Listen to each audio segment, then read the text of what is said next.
سمندر کے کنارے منی مچھلی، پیپڑو کیکڑا اور چھوٹو گونگا رہتے تھے۔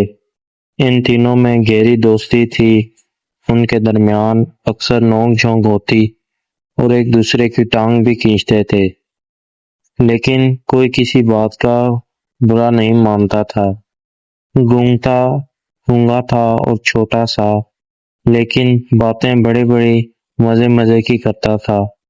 ایک شام رتیلے ساحل پر ہلکی ہلکی موجوں میں تینوں لوٹیں لگاتے ہوئے خوشگوار موڑ میں باتیں کر رہے تھے۔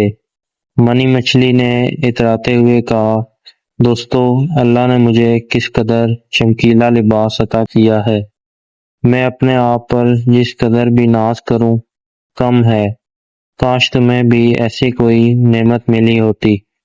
پیپڑو کیکڑے سے یہ بات ہضم نہیں ہوئی۔ اس نے منی مچھلی کا منہ توڑ جواب دیا، بی بی، اپنے حسن پر اس قدر نہ اتراؤ۔ تمہاری اوقات کیا؟ اگر میں چاہوں تو تمہیں ایک سیکنڈ میں اپنے پیٹ میں اتار سکتا ہوں۔ جاری ہے بات بگڑتی دیکھ کر گونگے نے مداخلت کی، آپ نہیں جانتے، منی کی عقل پیٹ میں ہے، وہ بے وقوفی کی باتیں کرتی رہتی ہے۔ ہماری نادانیوں کو نظر انداز کر دیں۔ دیکھ ذرا، خدا نے میرے چمٹے نما پنجوں میں وہ طاقت دی ہے، اگر چاہوں تو تیری ہڈی پسلی ایک کر دوں۔ کیکڑے نے کہا۔ اس کے تیور دیکھ کر گونگے نے خاموش رہنے میں بھلائی سمجھی۔ ہنستے ہنستے ریت پر لڑکتے ہوئے کہنے لگا، بھائی میاں، واقعی قدرت کی کاریگری ہے، اس نے ہر ایک کو کسی نہ کسی خوبی سے نوازا ہے۔ منی مچھلی نے مداخلت کی، دوستو، اب بحث بہت ہو چکی، بتاؤ کل سیر پر کب چلنا ہے؟ ہاں چلیں گے، تم پریشان نہ ہو، ہمارے درمیان نوک جھونک تو ہوتی رہتی ہے، اس کے بغیر دوستی کیسی؟ تو سنو، سورج ماما کے جگانے پر ہم سیر کے لیے نکل پڑیں گے، کیکڑے نے جواب دیا۔ صبح آنکھ کھلتے ہی تینوں خوشی خوشی سیر کے لیے روانہ ہوئے۔ گھومتے گھومتے کب وہ اپنے علاقے سے بہت دور نکل آئے، اس کا انہیں پتہ ہی نہیں چلا۔ منی مچھلی نے اعلان کیا، دوستو، گھبرانے کی بات نہیں، ہم جہاں ہیں وہیں ہمارا ٹھکانہ ہے، ہم اللہ کی آزاد مخلوق ہیں۔ چھوٹو گونگا منہ بسورتے ہوئے کہنے لگا، منی مچھلی، آپ کی بات تو صحیح ہے، پر مجھے ممی کی یاد آ رہی ہے۔ ہم بہن بھائی ایک قطار میں سویا کرتے تھے، اب میں یہاں اکیلے کیسے سو پاؤں گا؟ منی مچھلی نے اسے چھیڑتے ہوئے کہا، تم باتیں تو بڑی کرتے ہو، دیکھا اب تمہاری ہوا نکل گئی ہے۔ منی کی باتوں سے ناراض ہوتے ہوئے چھوٹو کہنے لگا، تم میرا مذاق اڑا رہی ہو، بس تم سے دوستی ختم۔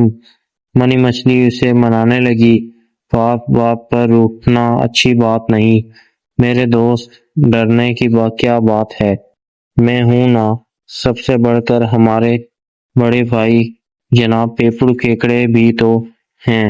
چھوٹو، چاہو تو تم میرے ساتھ ریت کے اندر آرام کر لینا۔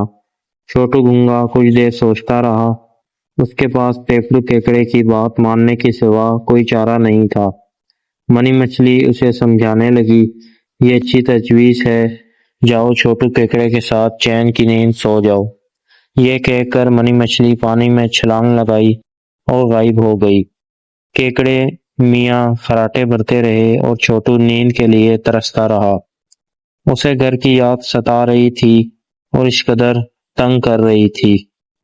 اس جگہ پر اس کا دم گھٹ رہا تھا، وہ رات بھر کروٹیں بدلتا رہا۔ آخرکار اس تاریک سرنگ سے نکل آیا۔ باہر آ کر دیکھا تو سورج کی لالی آسمان پر پھیل چکی تھی۔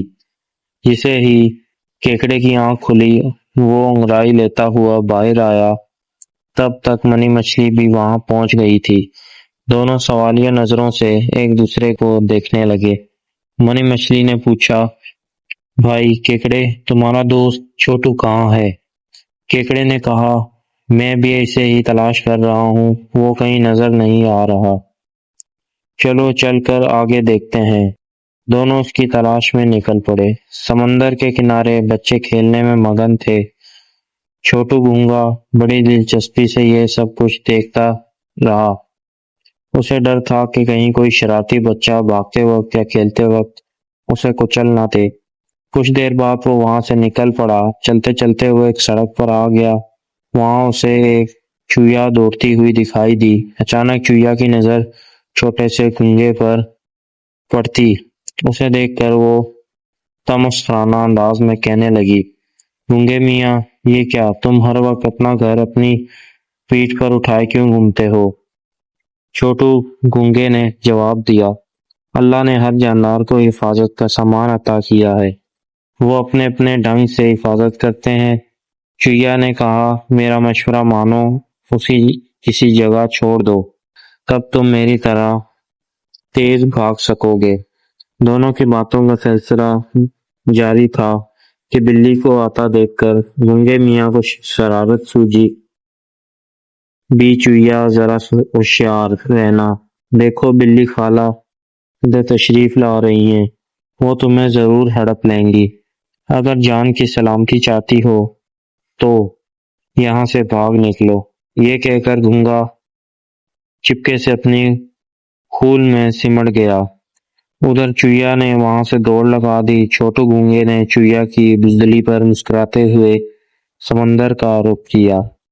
تھوڑی دور پر ہی اس کے دوست مل گئے۔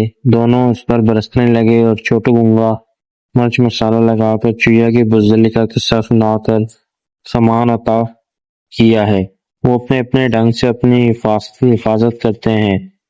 چوہیا نے کہا، میرا مشورہ مانو، اسے کسی جگہ چھوڑ دو، تب تو تم میری طرح تیز بھاگ سکو گے۔ دونوں کی باتوں کا سلسلہ جاری تھا کہ بلی کو آتا دیکھ کر گونگے میاں کو شرارت سوجی، بھی چوہیا ذرا ہوشیار رہنا، دیکھو بلی خالہ ادھر تشریف لا رہی ہے، وہ تمہیں ضرور ہڑپ لیں گی، اگر جان کی سلامتی چاہتی ہو تو یہاں سے بھاگ نکلو۔ یہ کہہ کر گونگا چپکے سے اپنی خول میں سمٹ گیا۔ ادھر چوہیا نے وہاں سے دوڑ لگا دی۔ چھوٹو گونگے نے چوہیا کی بزدلی پر مسکراتے ہوئے سمندر کا رخ کیا۔ تھوڑی دور پر اس کے دوست مل گئے۔ چھوٹو میاں اس پر برسنے لگے، صلا لگا کر چوہیا کی بزدلی کا قصہ سنا کر لطف لیتا رہا۔